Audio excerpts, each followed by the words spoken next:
বেড়াতে যাওয়া কম বেশি সবারই ভালো লাগে, আমার একটু বেশি ভালো লাগে। তাই সকালবেলা ঝটপট রেডি হয়ে চলে যাচ্ছি আমার আপ্পুদের বাসায়। ওদের বাসায় আজকে আমাদের সবার দাওয়াত, তাই আর দেরি না করে সুন্দর রাস্তা দিয়ে হেঁটে চলে যাচ্ছি।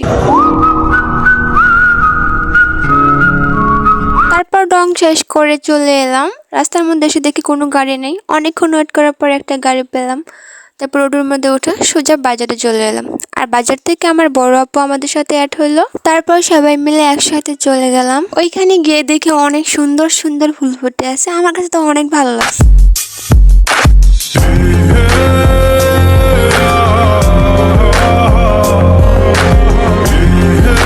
যাই হোক, তারপর অবশেষে বাসায় চলে আসলাম।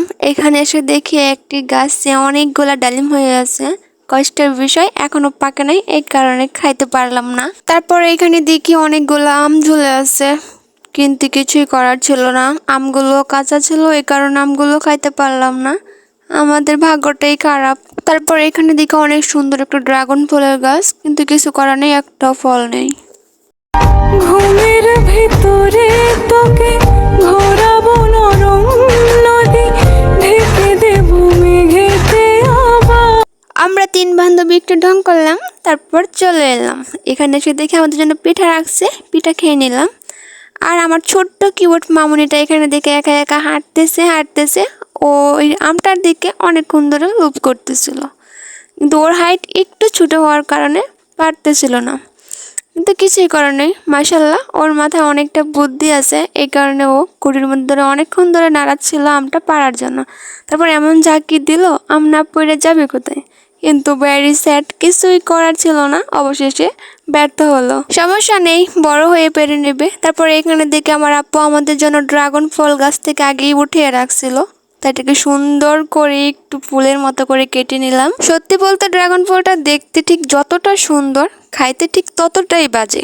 আমার কাছে ড্রাগন ফলটা একটুও ভালো লাগে না। দেখতে মাশাল্লাহ অনেকটা সুন্দর, কিন্তু খাওয়ার সময় একটু ভালো না, একেবারেই বাজে একটা ফল। তারপর সবাই সুন্দর করে একটু একটু করে খাইলাম, দেখলাম কতটা ভালো লাগে। কিন্তু ভেরি স্যাড, কারো কাছে একটু ভালো লাগে নাই।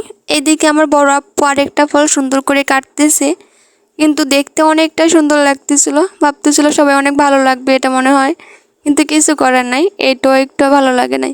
তারপর এইদিকে আমার ছোট্ট মামুনিকে খুঁজে পাওয়া যাচ্ছিল না, কোথায় গেছে। সবাই অনেক খোঁজাখুঁজি করার পর দেখতেছে যে ওর টেবিলের নিচে চুপ করে বসে আছে।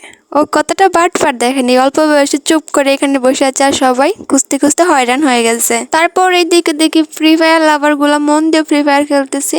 ওদেরকে কি করা উচিত আপনারাই বলেন। যাই হোক, তারপর চলে গেলাম পেয়ারা গাছে পেয়ারা খেতে। আমি আর আমার বান্ধবীরা মিলে শুরু করলাম পেয়ারা পাড়তে। তারপর সবাই মিলে শুরু করলাম পেয়ারা পাড়া। আমার বান্ধবী পাড়া শুরু করলো, ওইদিকে আরেকজন উপর থেকে সুন্দর করে পেরে পেরে আমাদেরকে দিতেছে।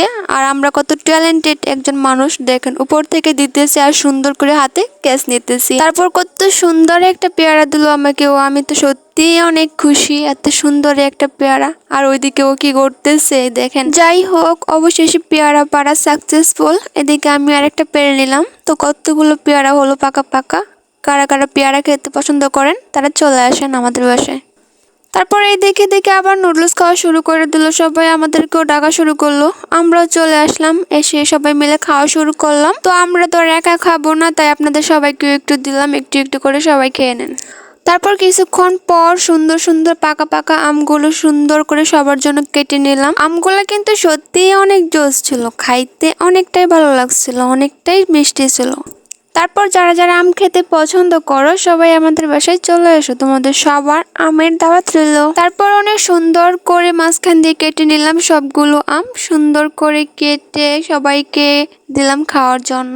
আর সবাই খেয়ে অনেক প্রশংসা করলো যে সত্যি অনেকটা ভালো লাগছিল। আম খেতে পছন্দ করে না এমন মানুষ মনে হয় খুব কমই পাওয়া যাবে। আমার কাছে তো আমগুলো অনেক ভালো লাগে, বিশেষ করে পাকা আমের থেকে কাঁচা আমটা একটু বেশিই ভালো লাগে। তো আমার মতো কে কাঁচা আম লাভার তারা সবাই একটু কমেন্ট করবেন। তারপর খাবার দাবার শেষ করে কিছুক্ষণ পরে বাড়িতে চলে এলাম।